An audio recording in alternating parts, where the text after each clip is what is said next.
In this lesson, we'll take a look at the Android Native Development Kit, or NDK. The NDK is an alternative to the Android SDK for developing Android apps in limited circumstances.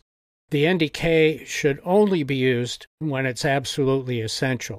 The NDK allows using C and C++ code and code libraries, so it can be useful for porting existing C and C++ code to Android, thus avoiding extensive rewrites. The NDK can also be useful for developing very processing-intensive apps such as signal processing and simulation.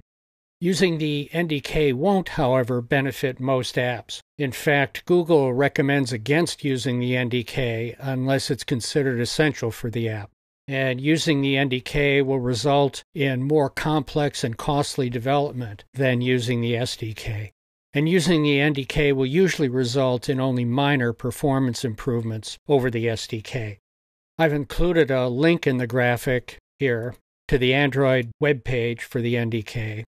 It's located in the Download section under Tools. It's a fairly comprehensive web page.